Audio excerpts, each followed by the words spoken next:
زندہ و جاویدہ ہے پیغام کربلا کا، زندہ و جاویدہ ہے پیغام کربلا کا، ہر دور کی زبان ہے، ہر دور کی زبان ہے پیغام کربلا کا۔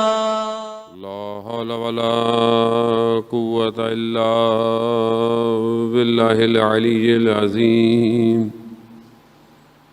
حسبنا الله ونعم الوكيل نعم المولى ونعم النصير أعوذ بالله من الشيطان الرجيم بسم الله الرحمن الرحيم الحمد لله الذي يؤمن الخائفين وينجي الصالحين ويضع المستكبرين ويهلك ملوكا ويستخلف آخرين، والصلاة والسلام على رسول ثقلين محبوب رب المشرقين والمغربين جد الحسن والحسين نبینا سیدنا بالقاسم محمد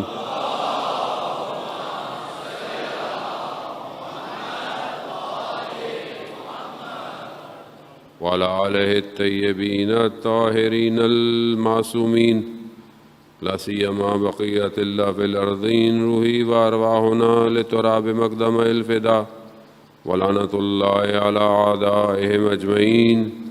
بسم اللہ الرحمن الرحیم رب اشرح لی صدری ویسر لی امری واحلل عقدۃ من لسانی یفقہوا قولی، اما بعد فقد قال اللہ تبارک وتعالی فی کتاب الحکیم والقرآن المجید وما خلقت الجن والانس الا لیعبدون۔ صلوات بھیجتے محمد والوں۔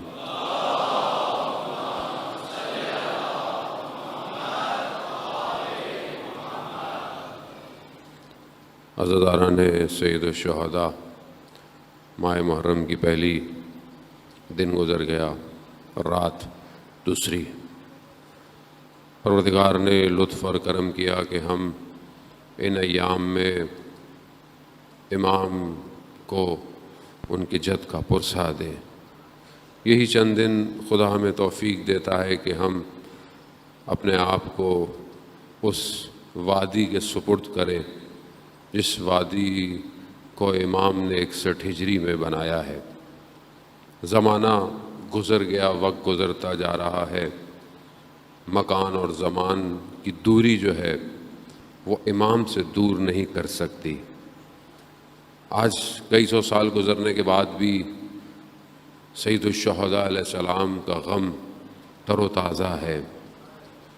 جب بھی ہم مجلس میں آتے ہیں اور گریہ کرتے ہیں، وہ بات کہ جو ہم بچپن سے سن رہے تھے، بچپن سے اور کئی سالوں سے، اور ایک سال میں بھی کئی دفعہ اس کے باوجود بھی ایسا لگتا ہے جیسے یہ بات ابھی ہوئی ہے، جیسے یہ زخم ابھی تازہ ہیں، جیسے گھر سیدہ کا ابھی اجڑا ہو۔ تو یہ کیوں ہے؟ اس میں میرا کوئی آپ کا کمال ہے؟ کیا میں اور آپ کوئی ایسا نیک کام کرتے ہیں جس کی وجہ سے ہم اس بات تک پہنچ پاتے ہیں؟ نہیں، یہ سید الشہداء کا کمال ہے جو انہوں نے 61 ہجری میں خدا کی بارگاہ میں سجدہ کیا، بھوک اور پیاس کے ساتھ تپتے ہوئے دشت میں۔ یہ اس سجدے نے آج بشریت کو کمال پہ پہنچایا ہوا ہے۔ آج پوری دنیا کے اندر بغیر رنگ و نسل کے، بغیر زبان، بغیر شہروں ملکوں کے حدود کے ایک ہی نام ہے جو آج سب کی لبوں پہ جاری ہے، چاہے وہ افریقہ ہو، چاہے وہ انڈونیشیا ہو، چاہے آسٹریلیا ہو، چاہے نارتھ امریکہ ہو، یورپ ہو، کوئی بھی جگہ ہو، پاکستان، ہندوستان، ہر جگہ صرف یا حسین یا حسین ہے۔ یہ اس ایک نام میں خدا نے کیا رکھا ہے کہ انسان ابھی ادا کرتا نہیں، آنکھیں کوشش کرتی ہیں کہ نم ہو جائیں. تو یہ میرا آپ کا کوئی کمال نہیں، یہ ان کا اپنا کمال ہے، یہ ان کی محنت ہے، یہ ان کا کرم ہے کہ جو ہمیں کھینچ کے لاتا ہے. عزیزان محترم پریشان نہ ہو، بچے بہرحال ہوتے ہی ہیں، کیا ہو گئے. اللہ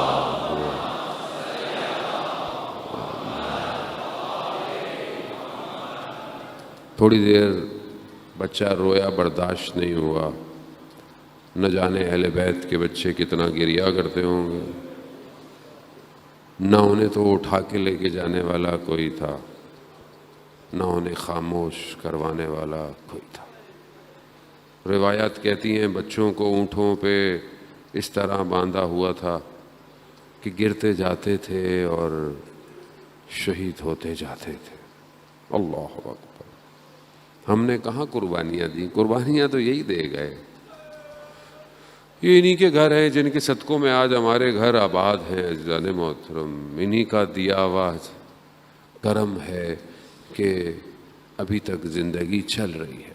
انہی چند دنوں میں بہرحال خدا نے توفیق دی آپ کے درمیان کہ ہم انہی کا وہی ذکر کریں کہ جو ہمیں آتا ہے، اور ہم اس وادی تک پہنچیں کہ جس وادی میں امام ہمیں بلا رہے ہیں. پروردگار نے جب انسان کو خلق کیا، دنیا میں بھیجا، تو اپنے ساتھ ایک سسٹم بھیجا، ایک نظام بھیجا، انبیاء کو بھیجا، رسولوں کو بھیجا، تاکہ انسان اس راستے پر چل پائے. یہ بغیر حجت خدا کے انسان جو ہے وہ بڑھ نہیں سکتا آگے کی طرف. یہ خدا نے نظام ایسا بنایا ہے. تو لوگ کہتے ہیں دنیا کے دانشور کہ برحال اللہ نے انسان کو بنایا، اب انسان کو کیا ضرورت ہے کسی چیز کی، کسی دین کی کیا ضرورت ہے، کسی مذہب کی کیا ضرورت ہے، کسی پیشوا کی کیا ضرورت ہے. ایسا نہیں ہے. انسان جتنا بھی ترقی یافتہ ہو جائے، انسان اس مقام پہ نہیں پہنچ سکتا کہ جس کے لیے اسے خلق کیا گیا ہے. خوب کون بتائے گا کہ اسے کس لیے خلق ہے؟ اسے کوئی اور نہیں بتائے گا، خالق خود بتا رہا ہے. وما خلقت الجن والانس الا لیعبدون. میں نے خلق ہی نہیں کیا جن اور انس کو مگر سوائے عبادت کے، سوائے بندگی کے. خوب میری بندگی کرے، میرا بندہ بن جائے، اب چاہے جہاں پہ بھی ہو، جیسے بھی ہو. خوب اب یہ بندگی کون سکھائے گا؟ ایسے کیسے سکھائیں گے بندگی اس کو؟ تو دنیا کے ہر چاہے دانشور ہوں، چاہے پروفیسر ہوں، چاہے سائنٹسٹ ہوں، چاہے آج کل کے زمانے میں کوئی بھی ہو، پروگرامر ہو، کچھ بھی ہو، یہ ظاہری دنیا کو آپ کی صحیح کر سکتے ہیں، یہ آپ کو بندہ نہیں بنا سکتے. اس بندگی کے لیے پروردگار نے کمال بندگی کو اتارا ہے. اب ظاہر ہے اب کمال بندگی کوئی ہوگا تو بندہ بنائے گا. لوگ جو خود بندے نہ بنے وہ لوگوں کو کہاں بندہ بنائیں گے؟ کمال بندگی اس کو ایسے ہستیوں کو اتارا کہ جو دیکھ رہے ہیں. ملک اشتر رضی اللہ تعالیٰ عنہ رضوان اللہ تعالیٰ علیہ جنگ میں جب لڑتے تھے تو بتاتے تھے مولا سے، مولا آج میں نے اتنی گردنیں اتاری ہیں، میری تلوار اتنوں پہ چلی ہے، آپ کی؟ کہا میری بھی اتنوں ہوئی کی چلی ہے، دونوں کی برابر ہے. لیکن مولا فرماتے ہیں کہ مگر میری تلوار چلتے ہوئے نسلیں دیکھ کے چل رہی تھی. نسل کہ شاید ان کی نسل میں کوئی ولایت کا پیروکار آ جائے، اسے چھوڑ دو.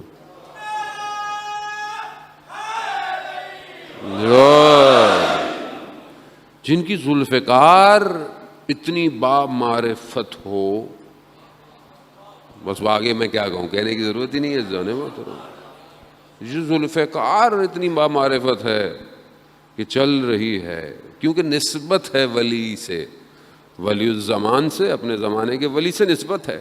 ایسی چل رہی ہے کہ اگر دور بھی کہیں نسلوں میں کوئی ولایت کا پیروکار ہوگا چھوڑ دے گی، شاید نسل بچ جائے۔ شخص آیا مولا کی خدمت میں، مولا کے ساتھ جنگ میں لڑا، مولا نے دعا دی، یہ دی، کہا مولا میرے بھائی کا بھی بڑا دل تھا مگر آ نہیں سکا۔ کہا وہ ہمیں چاہتا تھا؟ کہا ہاں وہ کو چاہتا ہے۔ کہا بس جو ہمیں چاہتا ہے وہ چاہے ابھی پیدا ہوا ہو یا نہ ہوا ہو، کسی زمانے بھی ہوگا تو بھی وہ ہمارے ساتھ ہے۔ اب یہ کمال کیسے ملے گا؟ اس کمال کو حاصل کرنا پڑتا ہے عزیزان محترم۔ اس میں میرا آپ کا پھر بھی کوئی کمال نہیں ہے، یہ کمال انہی کا ہے کہ جو مثلا ابھی آپ رات کے وقت ہے اور مجلس جو ہے وہ حلال اتنی دیر سے ہو رہی ہے، لیکن آپ نے بولا چھوڑیں اپنے آرام کو، کیا چھوڑیں، ساری زندگی آرام کرتے ہیں، وہ محرم کے 10 دن میں بھی کیسا آرام، آئیں بیٹھیں اور کچھ نہ کچھ ملے اور امام کے قریب جائیں۔ ابھی آپ کے بعد بھی ایک اور جگہ جانا ہے، مطلب وہ اور تاریخ ہے اور دیر ہے، لیکن یقیناً لوگ انتظار کرتے ہیں، ہمارا نہیں کرتے، ذکر کا کرتے ہیں، اس ذکر کا کہ جس کا ذکر پروردگار نے کیا ہے، وہ ذکر ہے، مطلب اس کا انتظار کرتے ہیں، ہمارا تھوڑی انتظار کرتا ہے، ہمارے اندر ہے ہی کیا، ہمارے کچھ نہیں ہے، یہ وہ ذکر ہے جس نے کچھ بنایا ہوا ہے۔ اب یہ جو کیفیت ہے کہ ہم جو کھچے آئے ہیں، کھچے چلے آتے ہیں، اب یہ ظاہر ہے کہ یہ ان کا لطف اور کرم ہے، وہ جس کے اوپر نگاہ ڈال دیں وہ پتھر ہیرا بن جاتا ہے، بس یہ ہے کہ وہ نگاہوں کے سامنے آ جائے۔ جیسے پروانے جو ہے وہ شمع کے گرد گھومتے رہتے ہیں، جانتے ہیں کہ جل جائیں گے، مگر ان کا محور، ان کا سینٹر پوائنٹ وہی ہے۔ اسی لیے جو عاشق ہیں، محب ہیں، ولائی ہیں، مولائی ہیں، وہ بھی اپنے مولا کے گرد گھومتے رہتے ہیں کہ بس ہم اپنے آپ کو انہی کے گرد فنا کر لیں۔ خوب یہی وجہ ہے کہ جو دیکھیں کتنا یاد کیا گیا ان لوگوں کو جو امام کے ساتھ تھے، یہی وجہ ہے، انہوں نے فنا کیا ہے اپنے آپ کو، اور ہمیں وہیں تک پہنچنا ہے کہ وہ سپردگی کیسی تھی، وہ اطاعت کیسی تھی، اور ہم دیکھیں کہ ہم کیا اطاعت کر سکتے ہیں کہ نہیں کر سکتے۔ آخر میں ہم نے وہیں جانا ہے۔ شخص امام جعفر صادق علیہ السلام کی خدمت میں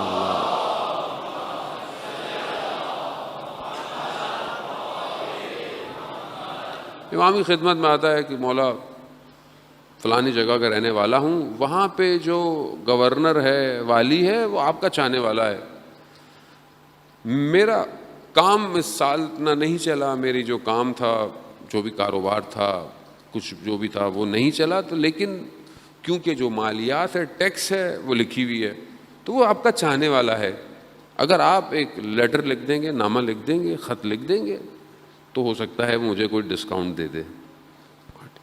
امام نے کہا لکھ دیا۔ امام نے کیا لکھا؟ امام نے کہا کہ یہ جو ہے یہ شخص فلاں فلاں، اس کو خوشحال کر دو۔ امام نے اتنا سا لکھا۔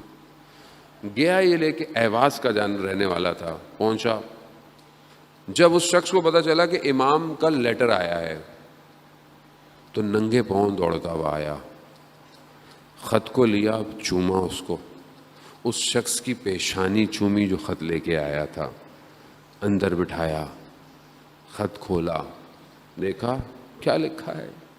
لکھا ہے کہ اس کو خوشحال کر دو۔ امام نے پوچھا کہ کیا کام ہے تمہارا؟ کہا کہ میرا یہ مسئلہ ہے، کام نہیں ہوا۔ اس نے اسی وقت جو بھی اس زمانے میں دفتر، کتاب، نوٹ جو بھی ہوتا تھا، نوٹ بلاؤ، دیکھا اس کا لکھا ہوا، کہا اس کو کاٹ دو، کاٹ دیا۔ پھر اپنے ایک اور شخص کو بلایا جو اپنا قریبی تھا، کہا کہ میری جائیداد کو 2 حصوں میں تقسیم کرو اور آدھی جائیداد اس کو دے دو۔ اب وہ پریشان ہے، بولے یہ کیا کر رہے ہیں؟ کہا نہیں، کہا تم خوشحال ہوئے؟ اللہ اکبر، اللہ، کتنا خوش نصیب ہے جسے امام خط لکھ رہے ہیں۔ اور یہ کہہ رہے ہیں کہ خوشحال کر دو اسے، میں قربان جاؤں، روحی مالی جانی ولدی لقل فدا، میری ماں باپ آپ پر قربان ہو، میری جان آپ پر قربان ہو مولا. اور اس نے یہی کیا. کہا خوشحال ہو؟ کہا یہ تو آپ نے مجھے بہت کچھ دے دیا، میں تو اس کے لیے آیا ہی نہیں تھا. جس قالین پر کھڑا ہوا تھا یہ بات کہتے ہوئے کہا اس کو بھی لپیٹو، کہا یہ بھی اسی کو دے دو. یعنی یہ ہے چاہنے والا. وہ پھر شخص دوبارہ آئے، کسی وقت میں پہنچا تو امام سے کہا کہ، تو امام نے کہا کہ ہاں اس نے تمہیں بھی خوشحال کیا، اس نے ہمیں بھی خوشحال کیا. وہ عزیزان محترم، ہم اپنی زندگی میں امام کے چاہنے والے کو کتنا خوشحال کرتے ہیں. وہ ظاہر ہے سب امام کے ماننے والے ہیں نا، جاننے والے ہیں. اب ضروری تو نہیں ہے کہ آپ کو باقاعدہ نامہ آئے، لیٹر آئے. اگر کوئی آپ سے اپنی پریشانی کا اظہار کرتا ہے، کوئی مشکل بتان کا ہے، تو آپ کتنا امام کو خوشحال کرتے ہیں. نہیں سمجھے؟ مفکر، دانشور اور بزرگ قسم کی شخصیت کہنے لگے کہ میں اپنے استاد کے ساتھ، مرشد کے ساتھ اترا رکشے سے. یقیناً ہمارے ہی علاقے کے ہوں گے. جب رکشے سے اترے تو کہا، میں نے اس سے پوچھا کتنے پیسے ہوئے؟ اس نے کہا کہ کچھ 3 روپے کچھ پیسے. کافی پرانی بات ہے. تو کہا میں نے اس کو 4 روپے دے دیے. کہا میں اندر آیا تو مجھے مرشد نے پوچھا کہ کتنے پیسے دیے اس کو؟ کہا کہ کچھ 3 روپے کچھ 80 پیسے بنتے تھے، میں نے 4 دے دیے. کہا 5 ہی دے دیتے پورے. میں سوچا کہ میں نے تو پھر بھی زیادہ دیے. کہا دیتے رہو گے تو دیتا رہے گا. یا اللہم صلی علی محمد. اور ویسے بھی جو ہم دے رہے ہوتے ہیں کون سا اپنی جیب سے دے رہے ہیں، اسی کا دیا ہوا ہے. لیکن ہم ایسے ہو جاتے ہیں جیسے ہمارا ہے. ایسی ہے. خدا جو آپ کو دے رہا ہے اس میں بہت لوگوں کا حصہ ہوتا ہے. آپ کی فیملی، آپ کے دوست، آس پاس لوگ رہنے والے، سب کا حصہ ہے. کبھی تکبر نہ کیجیے گا کہ خدا نے مجھے دے دیا تو میں بس اپنے لیے نہیں. عزیزان محترم، ویسے بھی حدیث ہے حضرت محمد مصطفیٰ صلی اللہ علیہ وآلہ وسلم، اللہ صلی علیہ، خود رسول خدا فرماتے ہیں کہ جو تم اللہ کی راہ میں دیتے ہو وہ باقی ہے، اور جو تم خود اپنے پاس رکھتے ہو وہ فنا ہے. تو اب ہم کتنا دے رہے ہیں؟ میں یہ نہیں کہہ رہا سب دے دیے گا اپنے لیے چھوڑیے گا کچھ نہیں. ایک عدالت کے ساتھ، ایک بیلنس کے ساتھ. لیکن کتنا میرا مال جو کہ خدا نے مجھے دیا ہے ڈسٹریبیوٹ کرتا ہوں اسے، یہ بہت ضروری ہے. معاشرہ اسی سے تشکیل ہوتا ہے، سوسائٹی اسی سے بنتی ہے، پرابلم اسی سے سولو ہوتی ہیں. اور جو ہم دے رہے ہیں کوئی کسی پر کوئی وہ نہیں کر رہے. مطلب جیسے کبھی کبھی دل میں خیال آ جاتا ہے انسان کے، تو انسان ہے ظاہر ہے، ضعیف ہے، کمزور ہے، ہم بھی ایسے ہی ہیں. کبھی خیال آتا ہے اتنے پیسے فلانے کو دیتے ہیں ہر مہینے، ابھی یہ بچا لیتا میں. فوراً مائنڈ میں کیلکولیٹر شروع ہو جاتا ہے نا، وہ اتنے ملٹی پلائی بائی 12 تو اتنے پیسے تو سال میں ہوتے. ادھر سے آواز آتی ہے کون سی ملٹی پلائی کر رہے ہو، یہ جو دیا تھا یہ ہے ہی اسی کا، تمہارا ہے ہی نہیں ہے، تو تم کس چیز کو ملٹی پلائی کر رہے ہو. بات یہ ہے کہ اس بات کو سمجھنا بہت ضروری ہے. ہم جب چاہتے ہیں کہ ایک ایسی سوسائٹی بنے گی، ایک ایسی کمیونٹی ڈیولپ ہوگی کہ جو آخری زمانے میں ہوگی، جہاں پر ایک عورت اپنے سر پر اگر زیور، اگر جیولری، اگر سونا لے کے بھی جا رہی ہوگی نا، تو کوئی اس کو لالچ کی نگاہ سے نہیں دیکھے گا. ہے نا آخری زمانے میں ایسا ہوگا. تو یہ کب ہوگا؟ کب ہوگا یہ؟ کیا آج ہم نے اس کی پریکٹس شروع کی ہے؟ بھائی کے پاس کچھ زیادہ آ جائے تو ہمیں پریشانی ہو جاتی ہے، دوست کے پاس کچھ زیادہ آ جائے ہمیں پریشانی ہو جاتی ہے، سامنے سے گاڑی گزر گئی اوہ کیوں؟ کیوں دل دنیا کی طرف کھنچا چلا جاتا ہے؟ کیوں نہیں کہتے ٹھیک ہے اللہ نے جسے جس کو دیا بسم اللہ؟ کیونکہ ہم ابھی تک اس وادی میں داخل نہیں ہوئے. ہمیں اس وادی میں داخل ہونا ہے عزیزان محترم.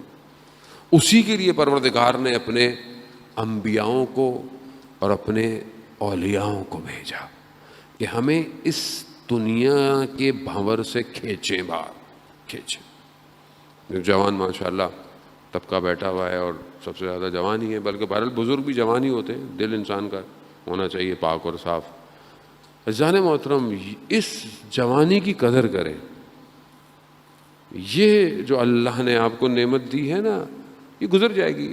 مولا متقیان حضرت علی ابن ابی طالب علیہ السلام اللہم صلی علی محمد.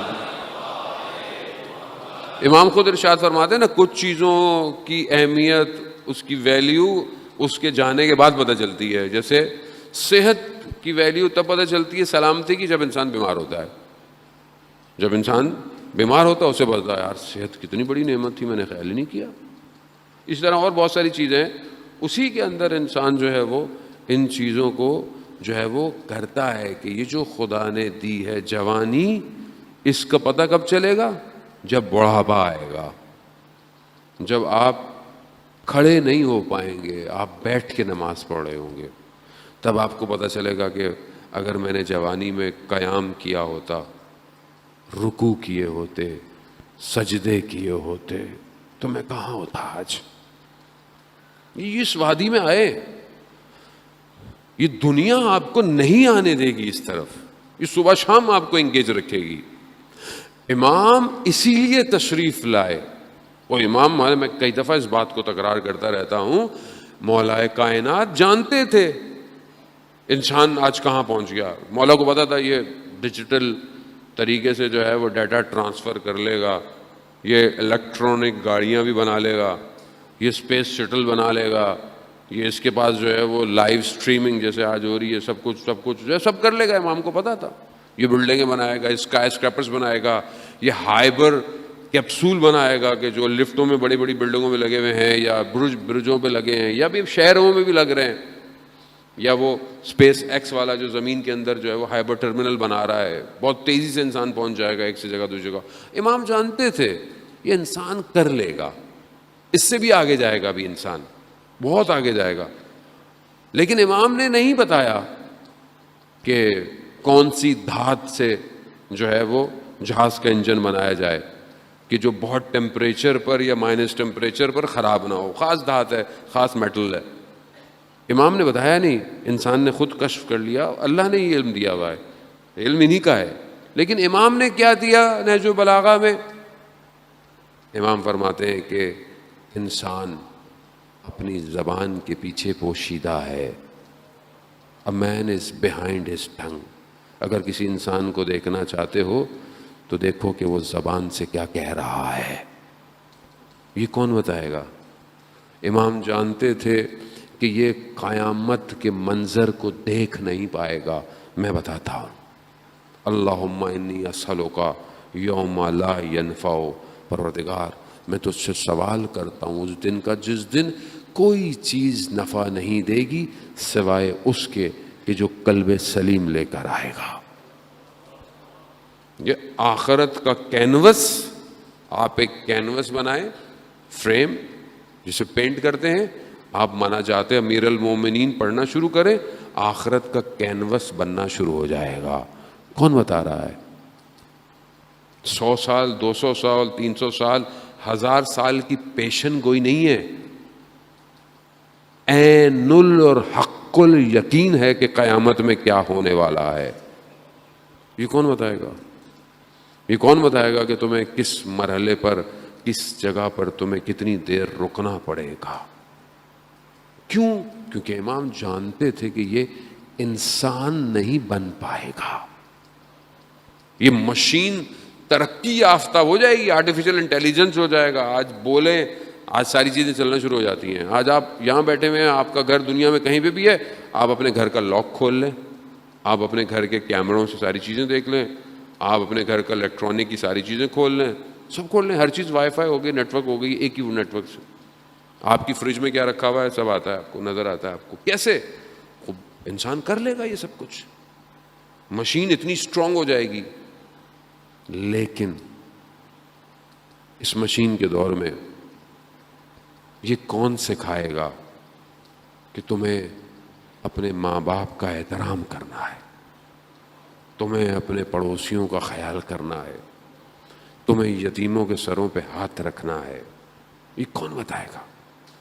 کوئی اور نہیں, وہی انسان کامل, وہی اللہ کا ولی جسے خدا نے انسانیت کی بقا کے لیے بھیجا. وہ یہی ہے. اور آپ کچھ بھی کرتے رہے, راستہ یہی ہے. عزیزان محترم, امام کی معرفت یہی ہے. میری زندگی میں امام کہاں ہے؟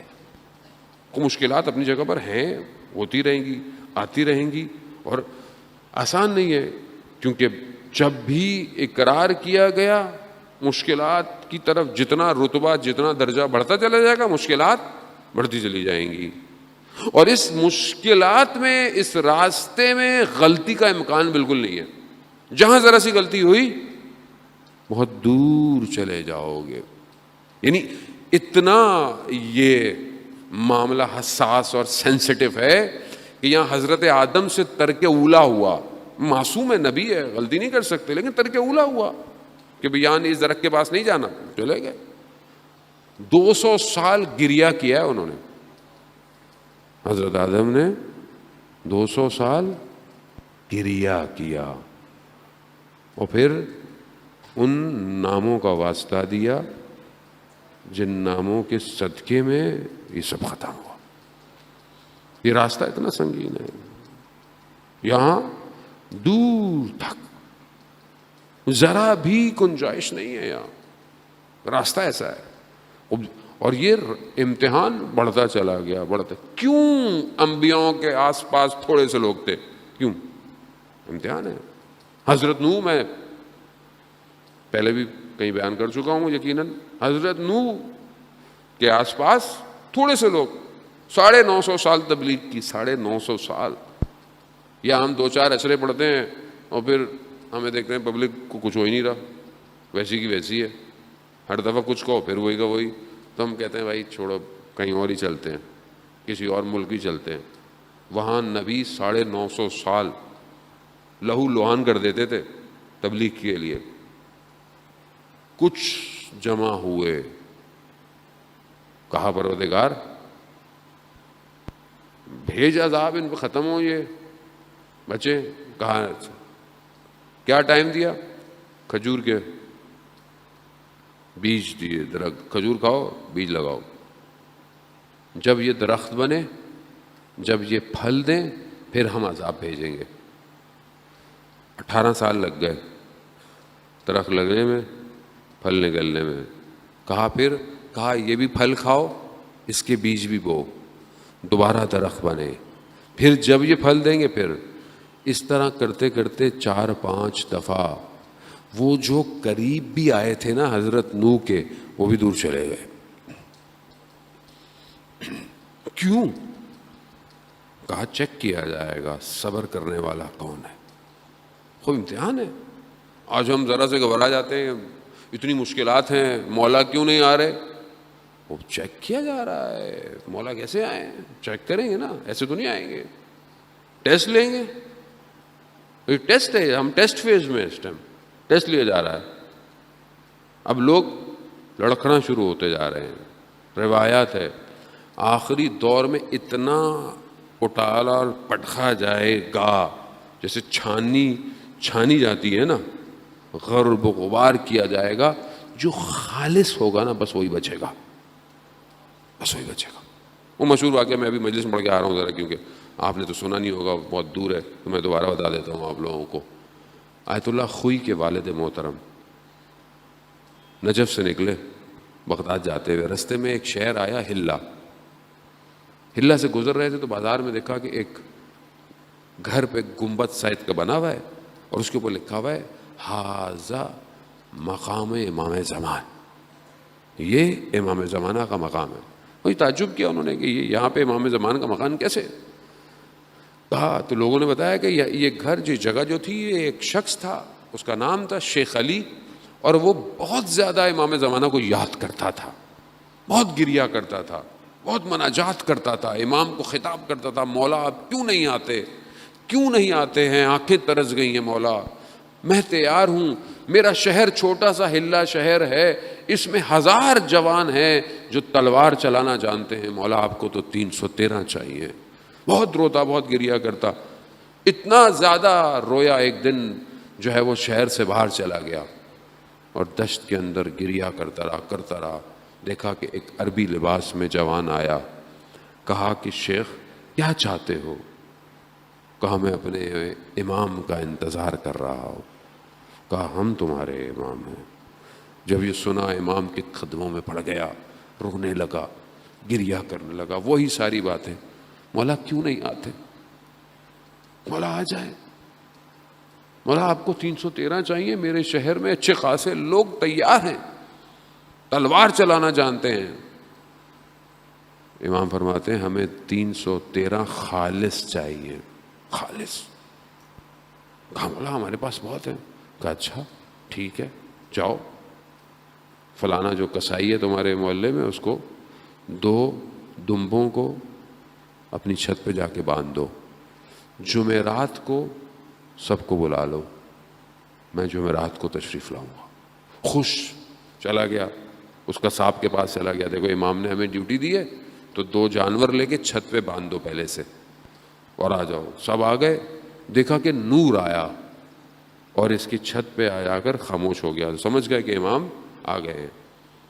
امام نے پہلے جو ہے وہ اس قصاب کو بلایا، کسائی کو بلایا، نام لیا، اوپر گیا، تھوڑی دیر امام نے کہا کہ دیکھو ایک جانور جو ہے اس کو قربان کرو اور اس کا خون جو ہے وہ اس نالی سے نیچے جانا چاہیے جو جا رہی ہے۔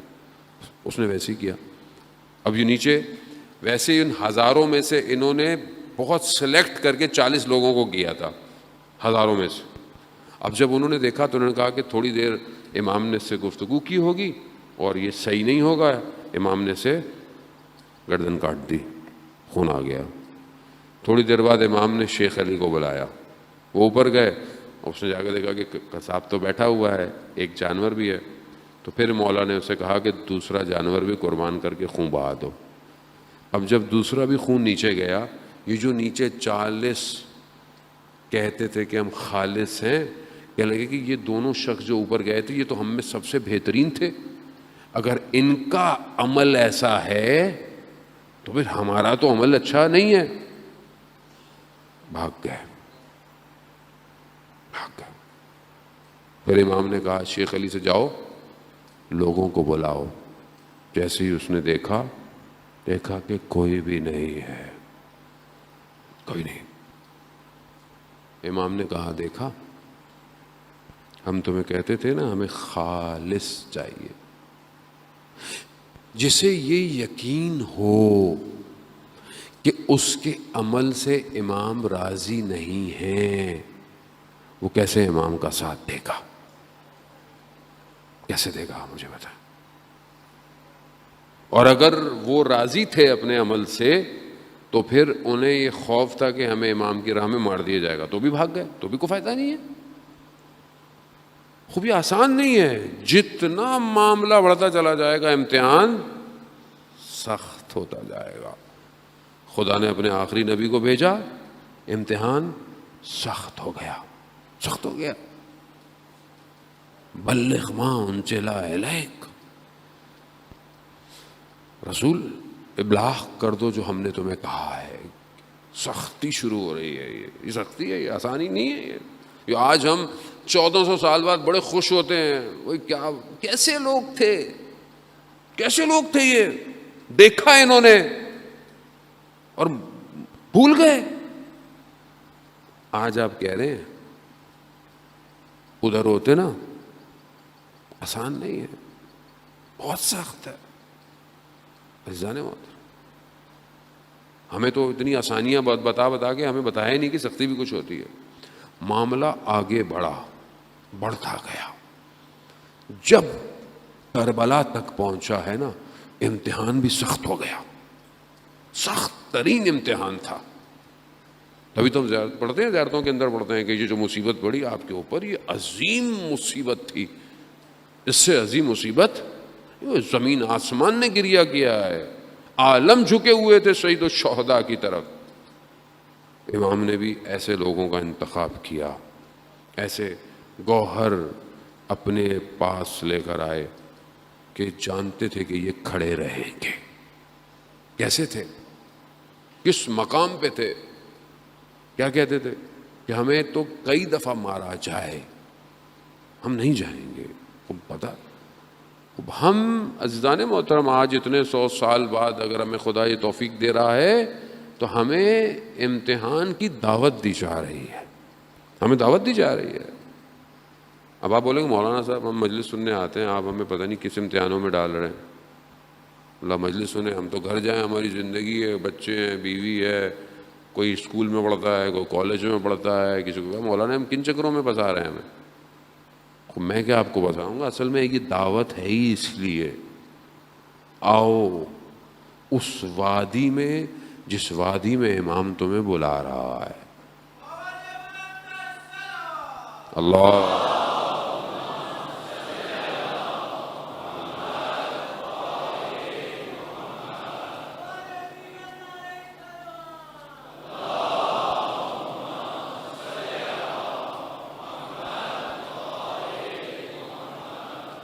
خوب آئے عزیزان محترم، خوب یہ ہمارے اختیار میں نہیں ہے. اگر انہوں نے کرم کیا تو ہم ان چند دنوں میں اس وادی میں پہنچ سکتے ہیں، بلکہ چند دن کیا، اگر وہ ایک نگاہ ڈال دیں ہم ایک لمحے میں پہنچ سکتے ہیں. مگر وہاں تک آنا پڑے گا، مشکلات ہیں. آیت اللہ جو ہے وہ ملا احمد ناراکی کے والد ملا مہدی ناراکی بہت بڑے عالم دین تھے اور نجف اشرف میں پڑھتے تھے. تنگ دستی اتنی ہو گئی، فاقہ کشی پہ بات آ گئی، گھر میں کھانے کو کچھ نہیں، مشکلات، مصیبت، ساری چیزیں برداشت نہیں ہوا، بچے بھوکے، خود بھوکے. تو انہوں نے سنی تھی روایت کہ اگر بہت تنگ دستی ہو تو اہل قبور کی زیارت پہ جاؤ، یعنی قبرستان جاؤ. تو یہ چلے گئے. اب یہ قبرستان وادی السلام نجف میں جو ہے کھڑے ہوئے تھے، تو انہوں نے دیکھا کہ ایک جانور پہ ایک جنازہ ہے اور اسے کچھ لوگ لے کے آ رہے ہیں. تو اس نے دیکھا کہ آگے آگے جو جا رہا ہے وہ شخص ان کا استاد ہے اور اطراف میں جو لوگ ہیں وہ بھی ساتھ ہوتے ہیں. اب یہ کھڑے ہوئے ہیں، پریشان ہوئے کہ یہ استاد کس کے جنازے کے ساتھ جا رہے ہیں. لیکن انہوں نے جب قریب سے ہوا تو انہوں نے دیکھا کہ استاد نے نگاہ نہیں کی، یعنی کوئی توجہ نہیں دی. تو یہ بڑے عجیب سے برابر میں جو شخص جا رہا تھا تو کہا کہ یہ استاد، کہا نہیں جو تم سمجھ رہے ہو یہ ایسا کچھ بھی نہیں ہے. کہا کیا ہے، یہ کیا ہے؟ کہا نہ میں وہ ہوں نہ یہ استاد وہ ہیں جو تم سمجھ رہے ہو. کہا تو پھر؟ کہا اس جانور کو پکڑو جو لے کے جا رہا ہے، پتہ چل. جیسے ہی کہا پکڑا، اچانک سے ایک ظلمات کی وادی میں چلا گیا، ایک تاریکی، اور دور دیکھا ایک دریچہ کھلا ہوا ہے. اس دریچے کی طرف بڑھا تو اب میں نے کیا دیکھا، کوئی اور ہی وادی ہے، سرسبز باغ ہیں، عجیب سے پتھروں سے بنے ہوئے بغیر ستونوں کے جو ہیں وہ درخت اور ساری اور چھتیں کھڑی ہوئی ہیں. میں بہت عجیب سا ہو گئی، وادی کیا ہے؟ یعنی جو وہ خود کہتے ہیں کہ یہ توصیف نہیں ہو سکتی تھی، یعنی تعریف نہیں کر سکتا تھا کہ وہ کیا تھا. کہا میں نے ایسے میں دیکھا کہ ایک جوان ایک مسند پہ بیٹھا ہے، وہ اٹھا اور اس نے مجھے بولا کہ آؤ آؤ بیٹھو. کہا تم کون ہو؟ کہا میں وہی ہوں جس کا تم جنازہ پکڑ رہے تھے. کہا وہ کیا تھا؟ کہا کہ میں مرا کہیں اور ہوا تھا، کیونکہ آپ جانتے ہیں کہ جو مومن دنیا میں کہیں بھی دفن ہو اس کی روح کو عالم برزخ میں وادی السلام لایا جاتا ہے. تو کہا مجھے برزخی وادی میں، اور وہ جو تم سمجھ رہے ہو وہ تمہارے استاد نہیں بلکہ وہ ملائکہ تھے جن کی ڈیوٹی تھی جو مجھے یہاں لے کر آئے. تو میں وہاں آیا ہوں. ظاہر انسان کا عمل ایسا ہو کہ انسان کی روح وہاں کمال پہنچے. کہا میں نے اطراف دیکھا تو میں نے کہا کہ میں دیکھتا ہوں، میں گھومنے لگ گیا. میں دیکھتا تو مجھے اپنے ماں باپ نظر آئے. میں نے دیکھا کہ میرے ماں باپ رشتہ دار جو دنیا سے جا چکے ہیں سب وہی ہیں. انہوں نے مجھے دیکھا, وہ جو میرے اندر غم تھا نا, مشکل کا, بچوں کی پریشانی کا, وہ سب دور ہو گیا, سب ختم ہو گیا. پھر میں ماں باپ اپنے اور جو رشتہ دار تھے, اچانک سے میرے ماں باپ نے میرے بچوں کے بارے میں پوچھا. جیسے ہی پوچھا نا, وہ غم میرے دل میں دوبارہ آ گیا. وہ سمجھ گئے. انہوں نے کہا کہ فلانی جگہ جاؤ, کمرے میں کچھ چاول پڑے ہیں, وہ لے جاؤ. میں بڑا خوش ہوا کہ کچھ کھانے کو مل گیا. کہا میں نے اپنی ابا میں وہ چاول بھرے اور جتنا اٹھا سکتا تھا اٹھایا, اور اب میں نے کہا جاؤں کہاں, تو مجھے وہ دریچہ نظر آیا. میں اس دریچے میں گیا, پھر وہی ظلمات, اور اچانک سے میں نے دیکھا کہ میں وادی السلام میں وہیں کھڑا ہوں. میں گھر گیا, میرے پاس چاول دیکھ کر بچے خوشحال ہو گئے. میں نے اپنی زوجہ سے کہا کہ چاول بنائیں, وہ بنائی, انہوں نے کھایا. کچھ دن گزر گئے, میری زوجہ کہتی ہیں کہ یہ چاول بہت عجیب سے ہیں. کہا میں جتنے اٹھاتی ہوں اور جب دوبارہ جاتی ہوں تو یہ اپنی جگہ پہ ویسے کے ویسے ہی ہوتے ہیں, ختم نہیں ہو رہے. دوسرا عالم ہے جانے, مطلب بہت نفیس اور بہت لطیف نقطہ ہے. دوسرے عالم سے کچھ آیا ہے ایسا نہیں ہے کہ نہیں آ سکتا, آتا ہے, آ سکتا ہے. وہ دے سکتے ہیں, اہل ہوں لینے کے.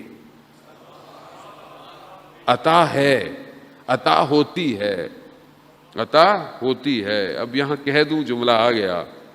لوگ کہتے ہیں کہ شہداء کو کیوں یاد کرتے ہیں آپ اتنا, کیوں آپ ہر وقت ہر مجلس میں سبط جعفر کے لیے فاتحہ پڑھواتے ہیں, کیوں؟ کیونکہ وہ اس وادی میں ہیں جہاں سے لفظ عطا ہوتے ہیں. اب لوگ کہتے ہیں مولانا آپ بولتے ہیں ہم سنتے رہتے ہیں, آپ بولتے ہیں ہم سنتے رہتے ہیں, میرا کوئی کمال نہیں ہے. یہ اس وادی سے آ رہا ہے, ختم نہیں ہو رہا.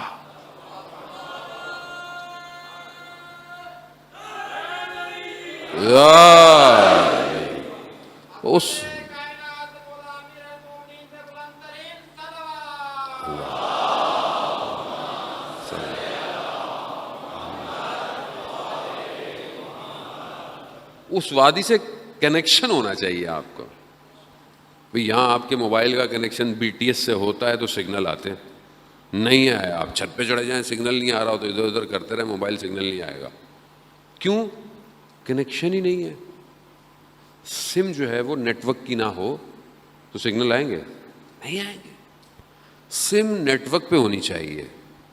یہاں اندر کوئی ایسی سم لگی ہو جو اس وادی کے ساتھ نیٹ ورک پہ ہو, بس پھر آتا رہے گا. باقیوں کو بل آپ کے موبائل پہ کال آئے, مجھے کو کال نظر تھوڑی آ رہی ہے, مجھے تو صرف بیل آتی نظر آ رہی ہے.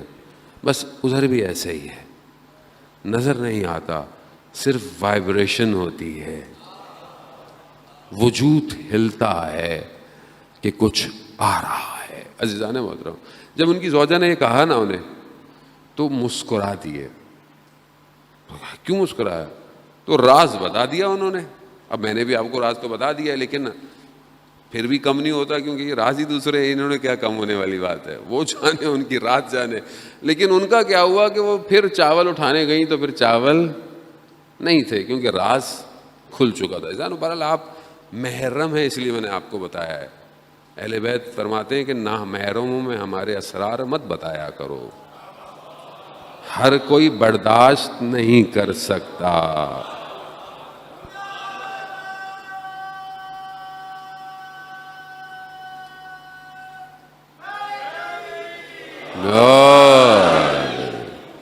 وہ ایسے ہی ہے. ائمہ صلی اللہ علیہ وسلم نے منع کیا ہے, ہمارے راز نہیں بتاؤ لوگوں کو. کیوں؟ خود برداشت نہیں کر سکیں گے, بولیں گے پتہ نہیں کیا ہے, یا پھر بغض رکھیں گے. حسد رکھتے ہیں نا لوگ, اس لیے کہا ہے کہ محرم ہونا ضروری ہے. محرم ہو, محرم تبھی ہوں گے کہ جب اس وادی میں آئیں گے. یہ وادی عشق کی وادی ہے, جو آیا اسے کچھ دینا پڑتا ہے. ہم بھی جب تک کچھ دیں گے نہیں, ہمیں ایکسیپٹ نہیں کیا جائے گا. ایسا نہیں ہو سکتا کہ یہاں مسجد میں بہت اچھے ہیں، یہاں بہت اچھا ہے، اچھا لگ رہا ہے، باہر گئے، گھر گئے، وادی ختم ہو گئی. نہیں، ایسا نہیں ہے. ہر وقت ایک حالت ہونی چاہیے. وہ کیا ہے؟ وہ ہے بندگی. چاہے گھر میں بھی ہوں تو بندہ خدا ہوں، چاہے بازار میں ہوں تو بھی بندہ خدا ہوں، چاہے تنہائی میں ہوں. اب ظاہر میں تو لوگوں کے سامنے ہو سکتا ہے نماز پڑھ رہے ہیں مسجد میں ماشاءاللہ، جب دیکھا کوئی آہٹ ہوئی تو وہ مشہور واقعہ ہے نا شخص کا کہ نماز پڑھا تھا مسجد میں، اس نے آہٹ ہوئی، اس نے بولا کوئی آ گیا ہے. لمبے لمبے سجدے، لمبے لمبے رکوع، سبحانک ربی العظیم ہے، ساری چیزیں بڑی تلفظ کے ساتھ پڑھنا شروع کر دی. کیوں؟ کہ کوئی آیا ہے مسجد میں دیکھ رہا ہوگا. ایسی ہے نا. جب نماز ختم کی تو دیکھو کوئی بھی نہیں تھی، ہوا کا جھونکا تھا، آہٹ آئی تھی خالی. ہم بھی جب کوئی آس پاس ہو تو بہت اچھے ہیں، یقیناً میں آپ کے اچھے ہونے پہ شک نہیں کر رہا، لیکن اپنی تنہائی میں جب کوئی نہیں دیکھ رہا اس وقت سجدہ کتنا لمبا ہے میرا، کتنا لمبا سجدہ کرتا ہوں. میں خدا کا بندہ ہوں نا، خدا میرا خالق ہے، مالک یوم الدین ہے، سب اسی کا ہے، تو اس کا کتنا حق بنتا ہے میرے پہ؟ بھائی سب اسی کا ہے، تو اس کو میں نے کتنی دیر سجدہ کیا زندگی میں؟ سب سے لمبا سجدہ کتنا ہے میرا؟ کتنی دیر ہے؟ کتنی دیر کا سجدہ ہے؟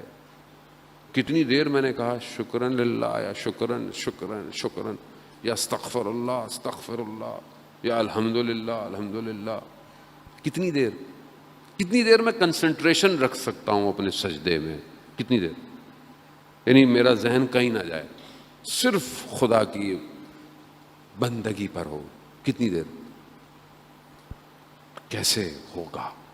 اگر یہ نہیں ہو سکتا تو میں اس عشق کی وادی میں کیسے جاؤں گا جس کی شرط ہی یہی ہے کہ جو آیا ہے اس نے اپنی گردن دی ہے. عزیزان محترم، آسان نہیں، مشکل ہے. وہ جس نے سب سے پہلے کربلا میں، کربلا کے راستے پر اپنا سر دیا، وہ کوئی اور نہیں ہے، وہ مسلم بن عقیل ہے.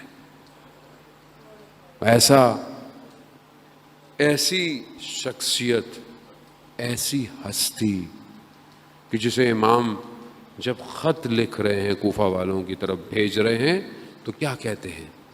میں اپنے بھائی کو بھیج رہا ہوں. سفیر حسین ہے. یہ نہیں کہا کہ مولا وہ میں تو آپ کے ساتھ ہی چلتا. مسلم جاؤ، کوفہ والے بلا رہے ہیں، جا کے دیکھو یہ تیار ہیں کہ نہیں ہیں. مسلم اللہ ان کو لکھا کہ یہ میرا بھائی ہے، یہ میرے چچا کا بیٹا ہے، سفیر حسین. آسان نہیں ہے سفیر حسین، بہت بڑا درجہ ہے. یہ بھی تو کمال تھا نا پھر کہ امام نے بھی کربلا میں عصر عاشور جب سب جا چکے تھے تو اس وقت سب سے پہلے پکارا. مقتل کہتا ہے کہ دائیں طرف دیکھا، بائیں طرف دیکھا، آئینہ آئینہ مسلم بن عقیل. کہاں ہو مسلم؟ سلام ہو حضرت مسلم، آپ کو امام یاد کر رہے ہیں، خوش قسمت. ہاں عزاداران محترم، مسلم کوفہ گئے، کوفہ بھیجا گیا، کوفہ گئے. کوفہ میں لوگ تیار ہیں، لوگوں نے آمادگی ظاہر کی، آئے ان کے پیچھے. جب دیکھا کہ اتنے سارے لوگ ہیں تو پھر موسیٰ مسلم نے، حضرت مسلم نے ایک لیٹر نامہ لکھا اور امام کو بھیج دیا کہ مولا یہ تو سب تیار ہیں. خط چلا گیا. اب کیا ہوا؟ ابن زیاد بنی ہاشم کا لباس میں کوفہ میں داخل ہوا، بنی ہاشم کے لباس. کوفہ والے بصیرت نہیں رکھتے تھے، باشعور نہیں تھے. ابن زیاد آ گیا پھر اس کے بعد اس نے کیا کیا آپ کے سامنے؟ وہ پہچان گیا کوفہ والوں کو. اس نے سونے کے بدلے تلواریں خرید لیں اور کہا کہ جو نہیں مانے گا اس کا خون حلال ہے، میں تمہارا امیر ہوں. آپ خود سوچیں نا کتنے لوگ تھے، ہزاروں کی تعداد میں. یہ ابن زیاد لعین چند لوگوں کے ساتھ اندر آ گیا. اس لیے بہت احتیاط کریں عزیزان محترم. لوگ مقدس لباس پہن کر دین میں داخل ہو جاتے ہیں. بہت بصیرت کی ضرورت ہے. اگر آپ بابصیرت نہیں ہوں گے لوگ آپ کے دین کے ٹکڑے ٹکڑے کر دیں گے. بہت ضرورت ہے بصیرت کی. اس میں ناراض ہونے والی کوئی بات نہیں ہوتی. دین دین کی ہے، نہ دین میرا ہے نہ آپ کا ہے. اللہ نے بھیجا ہے اور جن کے ذریعے سے بھیجا ہے جیسے انہوں نے کہا ہے ویسے عمل کرنا ہے، اپنے گھر سے عمل نہیں کرنا. اب آہستہ آہستہ لوگ کم ہو گئے. حضرت مسلم نے نماز پڑھائی، ہزاروں لوگ نماز میں ہیں. مغرب تک کہتے ہیں کہ 30 لوگ تھے. جب نماز ختم ہوئی تو مسجد میں 10 لوگ تھے، اور جب مسجد سے باہر نکلے تو مسلم تنہا ہے. مسلم یہ سفیر حسین اکیلا رہ گیا. کوفہ کی گلیاں ہیں، سناٹا ہے، پہرے لگے ہوئے ہیں.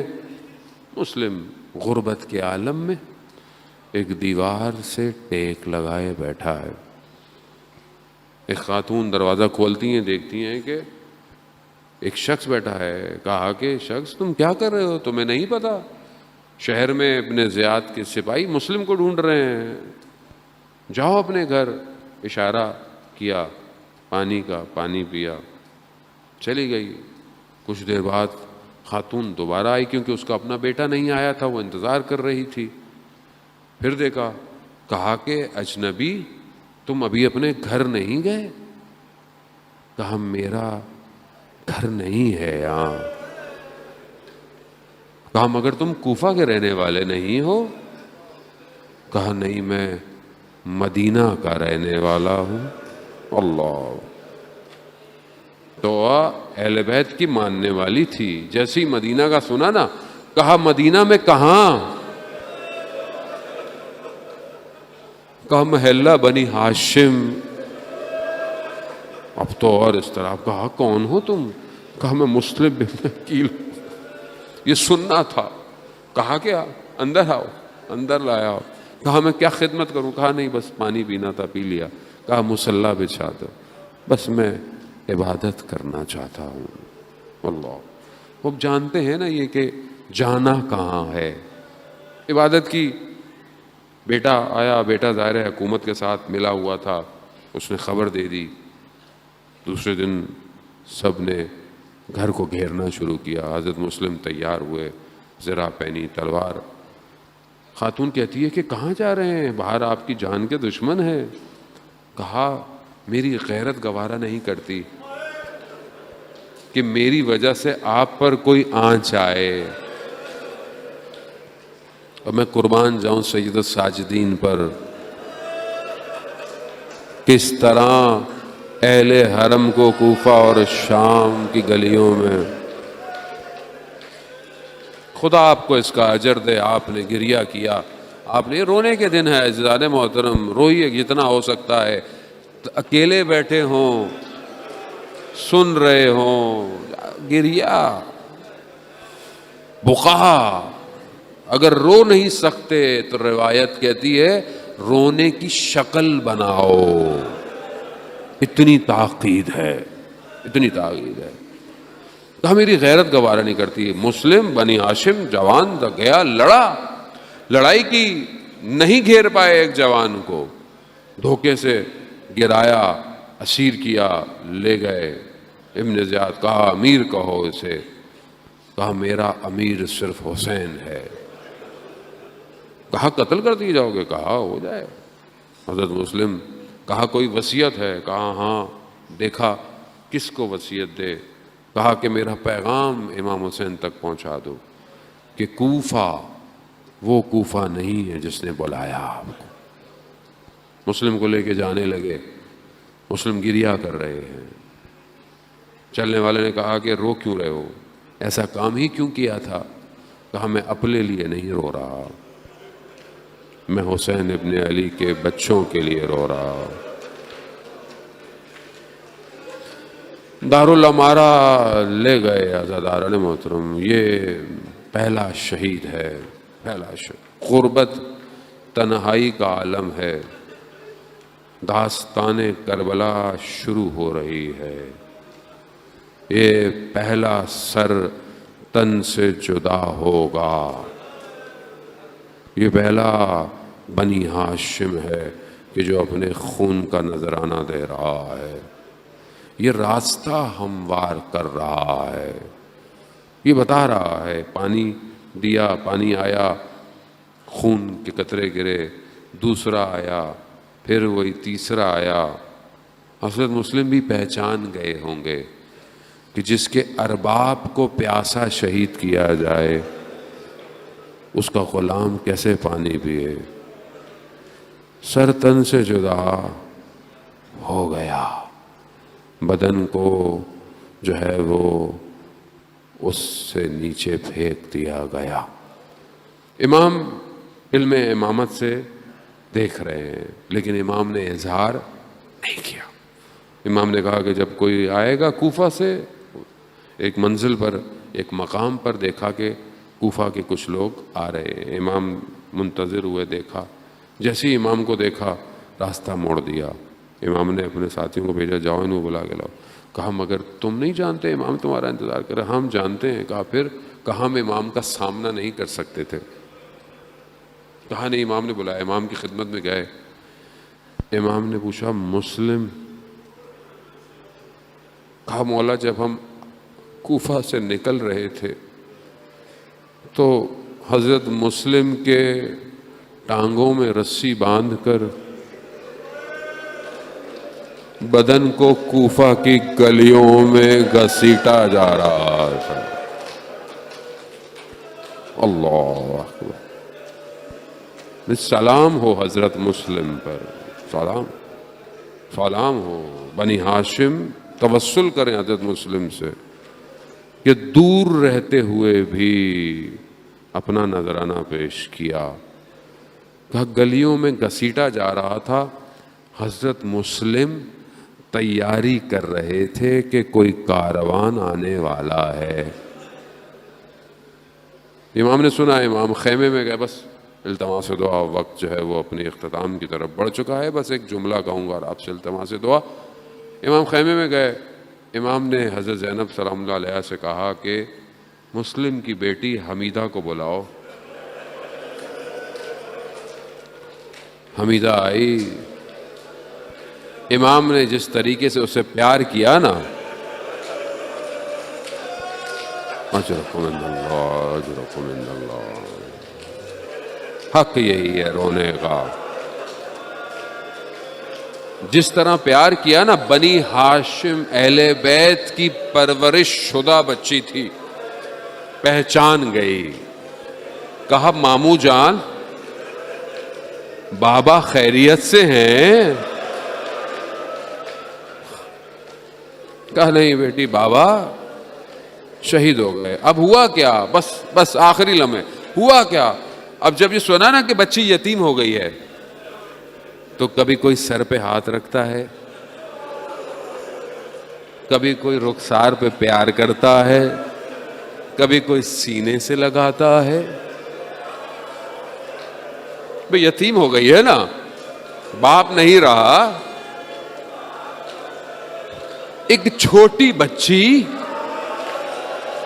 یہ دیکھ رہی ہے کہ جب یتیم ہوتے ہیں سر پہ ہاتھ رکھا جاتا ہے، پیار کیا جاتا ہے، مگر میں قربان جاؤں شہزادی، روز عاشوراء جب یہ اعلان ہوا نا کہ حسین قتل ہو گئے، اب یہ بچی انتظار کر رہی ہے کہ سر پہ کوئی ہاتھ رکھے گا، مگر ہاتھ نہیں رکھا، تماچے لگے۔